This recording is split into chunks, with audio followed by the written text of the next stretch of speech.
പ്രപഞ്ചത്തിലുള്ള എല്ലാ വസ്തുക്കളും ഒരു മോഷ്ടാവിന്റെ കണ്ണിൽ മോഷണ വസ്തുക്കളാണ്. അടിസ്ഥാനപരമായി എല്ലാ മോഷ്ടാക്കളും സൗന്ദര്യ ആരാധകരാണ്. കവർന്നെടുക്കാനുള്ള ആസക്തി നമ്മളിൽ ഉണ്ടാകുന്നത് അതുകൊണ്ടാണ്. ഒരു കണക്കിന് നമ്മളാണ് മക്കളെ യഥാർത്ഥ സോഷ്യലിസ്റ്റുകൾ. നമുക്ക് കൊട്ടാരമെന്നോ കുടിലെന്നോ വ്യത്യാസമില്ല. നമുക്ക് വേണ്ടത് കൊട്ടാരത്തിലും കിട്ടും, കുടിലും കിട്ടും. ഒരു നാട് ഭരിക്കാൻ വലിയ കഴിവൊന്നും വേണ്ട, പക്ഷെ ഒരു നാട് മുടിക്കാൻ കഴിവ് വേണം. ആശാനെ, പ്രധാനമായി എന്തൊക്കെ ആയുധങ്ങളാണ് ഈ ജോലിക്ക് കയ്യിൽ കരുതേണ്ടത്? കല്ല്, കത്തി, കമ്പി, ചുറ്റിക, ഇഷ്ടിക, കോരിക, പല്ല്, പുല്ല്, എല്ല്, എന്തിന് ഒരു കഷ്ണം നൂല്, ഒരു സൂചി പോലും നമുക്ക് ആയുധങ്ങളാണ്. എന്ത്, എവിടെ, എപ്പോ, എങ്ങനെ പ്രയോഗിക്കണം എന്നുള്ളതാണ് പ്രശ്നം. ഇതെന്താണ്? ബ്ലേഡ്. ക്ഷൗരം നടത്തിയിട്ട് വേണോ ഈ പണിക്കിറങ്ങാൻ? താടി മുഖേന പിടികൊടുക്കാതിരിക്കാൻ മുഖക്ഷൗരം അത്യാവശ്യമാണ്. ഇത് വലിയൊരു ബ്ലേഡിന്റെ ചെറിയ ചെറിയ കഷ്ണങ്ങളാണ്. ഇതിലൊരു നിസാര വസ്തുവായി കാണരുത്. ലക്ഷം രൂപ സൂക്ഷിച്ചു വെച്ചിട്ടുള്ള ഒരു തുകൽ സഞ്ചി അറുത്ത് കീറാൻ ഇവനൊരു കഷ്ണം മതി. ഇതിനെ ഇങ്ങനെ വിരലുകൾക്കിടയിൽ ഒളിപ്പിച്ചു വെക്കണം. കണ്ടോ, ഒരേ ഒരു തലോടൽ, സംഗതി ക്ലീൻ. നിരന്തരമായ പരിശീലനം ഇതിനാവശ്യമാണ്. ഏകാഗ്രത കൈവെടിയരുത്. മോഷണം ഒരു കലയാണ്, ശാസ്ത്രമാണ്. ശക്തിയല്ല, ബുദ്ധിയാണ് ഈ ശാസ്ത്രത്തിന്റെ അടിസ്ഥാന ശില. മോഷ്ടിക്കപ്പെടേണ്ട ആളെ തിരഞ്ഞെടുക്കുന്നതിന് നമ്മൾ അവന്റെ മനസ്സറിഞ്ഞിരിക്കണം. ആകാശം നോക്കി നടക്കുന്നവൻ, ഭൂമി നോക്കി നടക്കുന്നവൻ, പകൽക്കിനാവ് കാണുന്നവൻ, പെണ്ണുങ്ങളുടെ വായി നോക്കി നടക്കുന്നവൻ, ഇങ്ങനെയുള്ളവരെ വേണം നമ്മൾ തിരഞ്ഞെടുക്കാൻ. അവർ കാശുകൊണ്ട് നടക്കുന്നവരാണോ എന്ന് നമ്മൾ അറിയണം. അതെങ്ങനെ നമ്മൾ അറിയും?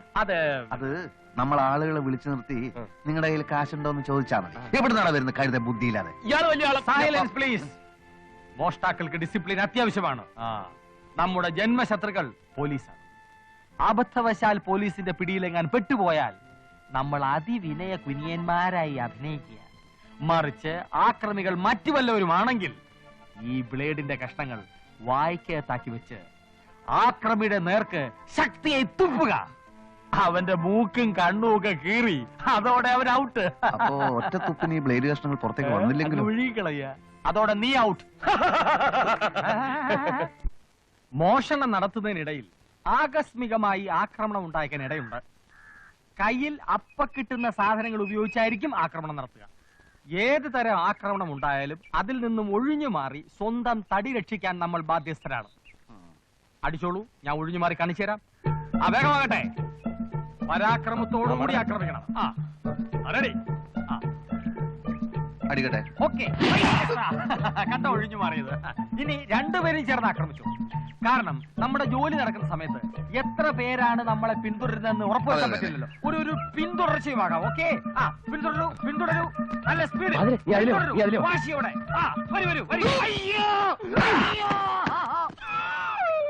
എവിടെ നോക്കിയാണ് അടിച്ചത്? അല്ല, ആശ ഒഴിഞ്ഞു മാറുമെന്ന് പറഞ്ഞു.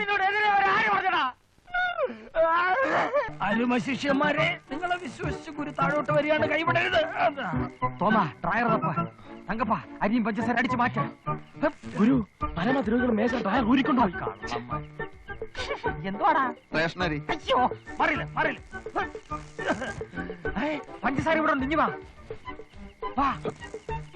തങ്കപ്പ, ചാക്ക് ഇങ്ങോട്ട് വാ.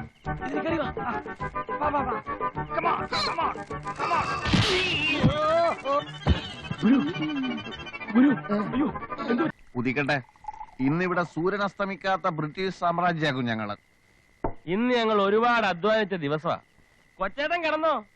ഞങ്ങൾ ഇതെല്ലാം ഭംഗിയായിട്ട് കഴിച്ച് കാശ് ഇവിടെ വെച്ചിട്ട് ബാതിലിയാരിപ്പൊക്കൊള്ളാം. ഫസ്റ്റ് പുള്ളികള് വിശ്വസിച്ചേൽപ്പിക്കാം. എന്റെ കരളേ, എന്നെ വിളിച്ചോ? നിങ്ങളെയല്ല, ഇവൻ എന്നോട് വലിയ സ്നേഹമാ. കരളേന്ന് വിളിച്ചത് എന്നെയാ. ഓ, എന്താടാ തോമ?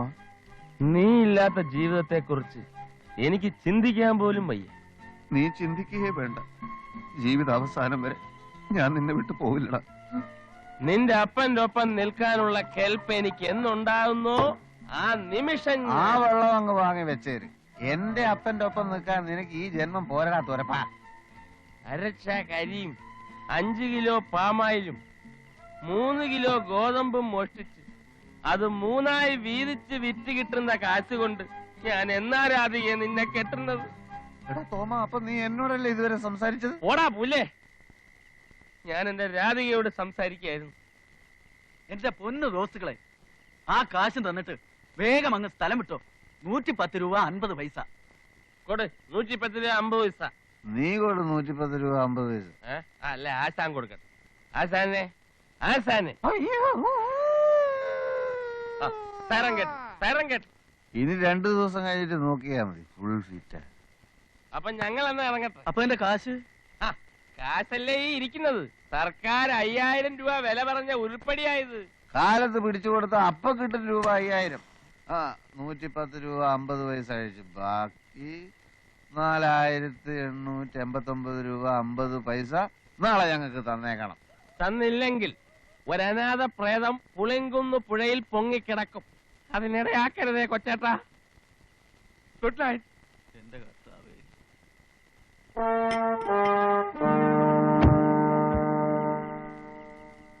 ചുറ്റിക്കാനുണ്ടോ വേണ്ട. ഞാൻ നിങ്ങൾ എവിടെല്ലാം അന്വേഷിച്ചു. ഇതെന്താ പൊലവിളിയാണോ? എന്താ പ്രശ്നം? ഒരു കത്ത് വന്നിട്ടുണ്ട്. ആരുടെ? അത്തപ്പാടി അന്ത്രുന്റെ. അത്തപ്പാടിയാ? ആരവൻ? അവനോ? ബഹുമാനത്തോടെ സംസാരിക്കടാ. മഹാനല്ലേ മഹാൻ. കൊച്ചി പട്ടണത്തെ കിടകിട വിറപ്പിച്ച മോഷ്ടാവാണ്. ഒരു കണക്കിന് ഈ തൊഴിലിൽ എന്റെ ഗുരുവാണ് അദ്ദേഹം. ആ നിലക്ക് ഞങ്ങളുടെ ഗുരുവിന്റെ ഗുരു. ഗുരു. ഞാൻ പണ്ട് പെരുമ്പള്ളിയിലെ പെരുന്നാളിന് കുരിശു മോഷ്ടിച്ച് സെൻട്രൽ ജയിലിൽ കിടന്നില്ലേ, അന്ന് ഇദ്ദേഹം ഉണ്ടായിരുന്നു എന്റെ കൂടെ. അയ്യോ, തങ്കമായ മനുഷ്യനല്ലേ. അദ്ദേഹം ഇപ്പൊ പരോളിൽ ഇറങ്ങിയിട്ടുണ്ട്. ഇതെന്താണെന്ന് കേൾക്കണോ? എടാ പോലെ കൊച്ചുണ്ണി, നീയും ശിഷ്യന്മാരും തകർത്തു വാരുന്നുണ്ടല്ലേ? ഞാൻ അറിഞ്ഞു. എന്റെ പരോള് കഴിയുന്നതിന് മുമ്പ് നീയും പിള്ളേരും കൂടെ കൊച്ചിക്കൊന്ന് വാടാ തെണ്ടി. സ്നേഹം കണ്ടാ? നമുക്കിവിടെ ഒരു കലക്ക് കലക്കാം. ചെലവല്ല എന്റെ വക എന്ന് നിന്റെ ഗുരു അത്തപ്പാടി അന്ത്രു. അടിക്കടാ പിള്ളേരെ, അടിച്ചു രസിക്ക്. കൊച്ചുണ്ണി, നീ നിന്റെ പിള്ളേരെ ശരിക്ക് തൊഴിൽ പഠിപ്പിക്കുന്നുണ്ടോ? പിന്നെ നല്ലോണം പഠിപ്പിച്ചു കൊടുത്തിട്ടുണ്ട്. 1.5 കൊല്ലം കൂടെ കഴിഞ്ഞാൽ എന്റെ ശിക്ഷ തീരും. പിന്നെ നമ്മൾ ഒരുമിച്ചൊരു മോഷണം നടത്തും. തീർച്ചയായും. മൂപ്പരെ നിനക്ക് ശരിക്കും മനസ്സിലായോ? കുഞ്ഞാലി വരയ്ക്കാറുമായിട്ട് നിരന്തരമായി ഏറ്റുമുട്ടി തകർന്ന അത്തപ്പാടി ആയിപ്പോയ ഒരു കടൽ കൊള്ളക്കാര കുടുംബത്തിലെ അവസാനത്തെ കണ്ണിയാണ് അത്തപ്പാടി അന്ത്രു, എന്റെ ഗുരു. കടലിൽ കൊള്ളയടിക്കാനുള്ള എന്താ ഉപ്പോ? എടാ കൊച്ചുണ്ണി, ഈ മാതിരി ആൾക്കാരാണ് ശിഷ്യന്മാരാക്കി കൊണ്ടെടുക്കുന്നത്. ഒന്ന് മിണ്ടാതെ. എടാ മണ്ടന്മാരെ, പണ്ട് കാലത്ത് നമ്മളെ രാജ്യം വിദേശങ്ങളായിട്ട് വ്യാപാര ബന്ധം നടത്തിയിരുന്നു. അത് വിമാനത്തിലോ തീവണ്ടി മാർഗം ആയിരുന്നില്ല, കപ്പൽ മാർഗം, കടൽ മാർഗം. അന്ന് കിണ്ടല് കണക്കിന് സ്വർണ്ണം ഇവിടുന്ന് അങ്ങട്ട്, വെള്ളി അവിടുന്ന് ഇങ്ങോട്ട്, പെട്രോൾ ഇവിടുന്ന് അങ്ങട്ട്, എണ്ണ അവിടുന്ന് ഇങ്ങോട്ട്. ഈ സമയത്ത് എന്റെ കുടുംബത്തിൽപ്പെട്ട മഹാന്മാരായിട്ടുള്ള കടൽ കൊള്ളക്കാർ 1000കണക്കിന് കപ്പലുകൾ ഇവിടെ മുക്കിയിട്ടുണ്ട്. ഓ, അന്നങ്ങനെ മുങ്ങിപ്പോയ കപ്പലുകൾക്കാണ് ഇന്ന് മുങ്ങിക്കപ്പൽ എന്ന് പറയുന്നത്. ഗുരുവേ, യവന്മാർക്ക് വിവരം വരാൻ എന്തെങ്കിലും ഒരു മാർഗം പഠിപ്പിച്ചു കൊടുക്കണം. കുറച്ചു ദിവസം അവിടുന്ന് എന്റെ കൂടെ നിൽക്കണം. ഇപ്പൊ ടൈമില്ല, പരോളിലാണെങ്കിലും ട്രൈ ചെയ്യാം. നമ്മളിങ്ങനെ വെറുതെ ഇരുട്ടത്തിരുന്ന് കായലിലോട്ട് നോക്കിയിട്ട് എന്ത് കാര്യം? അതെ, തുടക്കമൊക്കെ കൊള്ളായിരുന്നു. ബിയറ്, കോഴി, നാടൻ. ഗുരുവിന്റെ പോക്കറ്റിന്റെ ആപ്പീസ് പൂട്ടിയെങ്കിൽ ഞാൻ പിള്ളേരെ കൊണ്ട് പൊക്കോട്ടെ. ഓണ പോക്കിൽ വല്ല ചായക്കടയോ മുറുക്കാൻകടയോ കുത്തി തുറന്ന് സ്ഥലം വിട്ടേക്കട്ടെ. കൊച്ചുണ്ണി, എന്റെ വാസ്തവസ്ഥിതി അറിഞ്ഞാൽ കൊച്ചുണ്ണിക്ക് എന്നെ വിട്ടു പോകാൻ ഒക്കൂല. 3 കാര്യത്തിൽ ഇന്ന് വരെ ഞാൻ ഒരാളെ സഹായം തേടിയില്ല. അറിയാലോ? പെണ്ണെട്ടാൻ, കുട്ടികളുണ്ടാക്കാൻ, മോഷ്ടിക്കാൻ. ആ ബ്രെയിൻ ഇന്നും ഇരിക്കുന്നുണ്ട്. പക്ഷെ പണ്ടത്തെ പോലെ തടി കളിക്ക് പണിയെടുക്കാനുള്ള താക്കത്തില്ല മോനെ. പുരാണം നിർത്തി കാര്യം പറയാന്നേ. പാതിര തങ്കപ്പാ ഉണ്ടായി. ഗുരു പറയട്ടെ, അദ്ദേഹത്തിന്റെ മനസ്സിൽ എന്തോ കിടന്ന് ഇളകി മറിയുന്നുണ്ട്. നേരാണ് കൊച്ചുണ്ണി. അനക്കറിയോ, കെട്ടുപ്രായം കഴിഞ്ഞിരിക്കണ എന്റെ മോൾ അലിക്ക തയ്ച്ച് വിറ്റിട്ടാണ് ഇങ്ങക്കൊക്കെ ആ പാർട്ടി നടത്തിയത്. വേറെ വഴിയില്ലാഞ്ഞിട്ട് ആ കുട്ടിക്ക് ഒരു നിക്കാഹത്ത് വന്നിട്ടുണ്ട്. കൊച്ചുണ്ണും ശിഷ്യന്മാരും എന്നെ സഹായിച്ചിട്ടില്ലെങ്കിൽ പരോള് കഴിയുന്നതിന് മുമ്പ് നമ്മളെ തടിതാ ഈ കായലുണ്ടാവും. എന്റെ ഗുരു അങ്ങനെ പറയരുത്. എന്ത് സഹായം വേണമെന്ന് പറ. ഗുരുവിന് ഞങ്ങളുടെ ഉയിര് വേണമെങ്കിൽ തരാം. നിങ്ങൾ കൊള്ളാവുന്ന രീതിയിൽ ഒരു മോഷണം നടത്തി തന്ന എന്റെ മോളെ നിക്കാഹ് നടക്കും. ചെറിയൊരു സ്ത്രീധനം, അത്യാവശ്യം ചില ആഭരണങ്ങൾ. സമാധാനമായിട്ടിരിക്കണം. ഗുരുവിന്റെ ബ്രെയിനും ഞങ്ങളുടെ തടിയും ഒത്തുചേർന്നാൽ പാലാട്ട് കോമന്റെ കോട്ടയ്ക്കകത്ത് കയറിപ്പോലും മോഷ്ടിക്കാം. കോട്ടയിലേക്ക് ഒന്നും പോണ്ട. ഞാൻ ഇവിടെ വലിയൊരു ഹോട്ടൽ കണ്ടു വെച്ചിട്ടുണ്ട്. മിസ്റ്റർ തുരപ്പൻ,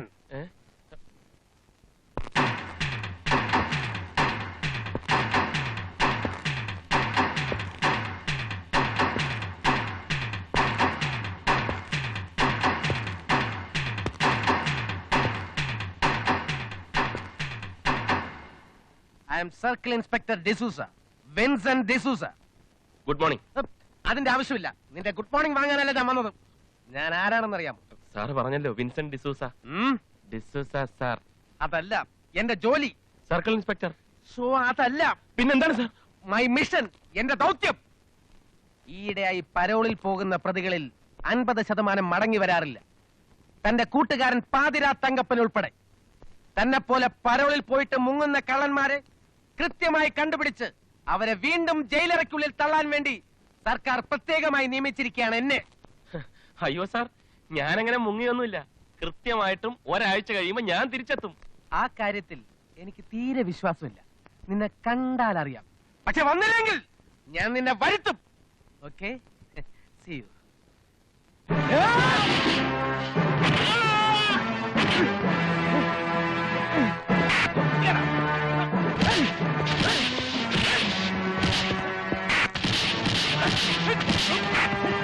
വിൻസെന്റ് ഡിസൂസ ആരാണെന്ന് നിനക്കിപ്പോ മനസ്സിലായല്ലോ. വഞ്ചന കാണിച്ചാൽ അനുഭവം ഇതിലും ക്രൂരമായിരിക്കും. പൊക്കോ.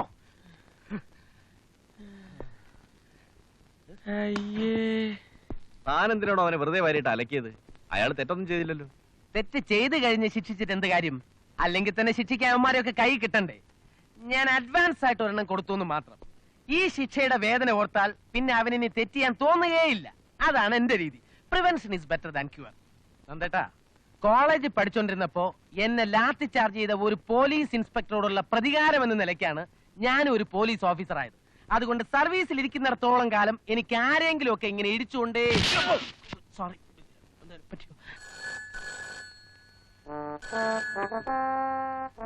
Hello, Kochunni automobile workshop proprietor, Kottayam Kochunni speak. ഡോ, രാവിലെ തന്നെ തള്ളക്ക് വിളിക്കാടോ. ഡോ, തന്റെ പന്ന പറട്ട ലൊക്കട വണ്ടി ഫ്രീ ആയിട്ട് കൊടുക്കാന്ന് പറഞ്ഞാൽ പോലും ഒരു പിച്ചക്കാരനും വാങ്ങിക്കില്ല. തന്റെ വണ്ടിയെ റോഡ് കണ്ട ഓക്കാനിക്കും. പെട്രോളിന് വില കൂടിയപ്പോ പാം ഓയിൽ ഒഴിച്ച് വണ്ടി ഓടിച്ചവനല്ലടോ താൻ. എടാ തെണ്ടി, നിന്റെ വണ്ടി വല്ല സിനിമാക്കാർക്കും കൊണ്ടുകൂടെ. അവര് വല്ല നായകനെയോ വില്ലനെയോ ഇരുത്തി കൊക്കയിൽ തള്ളിക്കൊള്ളു, അല്ലെങ്കിൽ അമിട്ട് വെച്ച് പൊട്ടിച്ചോളൂ. വണ്ടി വിൽക്കലല്ല, റിപ്പയർ ചെയ്ത് കൊടുക്കുന്നതാണ് എന്റെ ജോലി. തന്റെ വണ്ടി ഈ കൊച്ചുണ്ണിയുടെ വർക്ക്ഷോപ്പ് റിപ്പയർ ചെയ്യുന്നില്ല. ഫ്രോഡ് വേല എന്നോട് കാണിക്കരുത്. സ്ഥലം മെനക്കെടുത്താതെ താൻ വേഗം വണ്ടി എടുത്തോണ്ട് പൊക്കോ. ഇവിടെ ബെൻസ്, ടയോട്ട, ഇസൂസു ഒക്കെ ക്യൂ നിൽക്കുക. Queue queue queue queue. മനസ്സിലായോ? എടാ അന്തരോ, ഇങ്ങോട്ട് വാടാ. എടാന്നോ?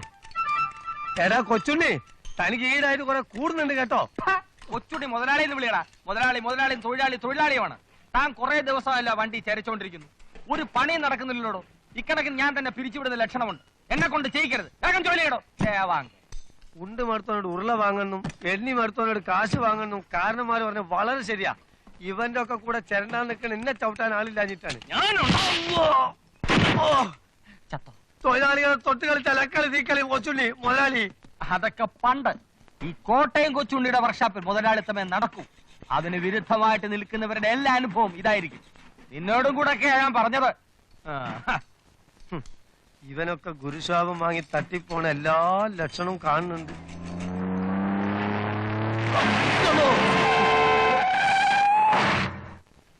ഇത് ഞാൻ തന്നെ തട്ടിപ്പോയനെ. ഏത് വായനാണാവോ കളി കണ്ട്? ഈ കളുതക്കുട്ടി കൊച്ചുണ്ണിനെ തന്നെ. വരണം സാർ, ഇരിക്കണം സാർ. എവിടുന്നാ? എടാ അന്തരുവേ. എന്താണോ കൊച്ചുണ്ണി? അല്ല മുതലാളി, സാറിനൊരു സ്പെഷ്യൽ ടീ.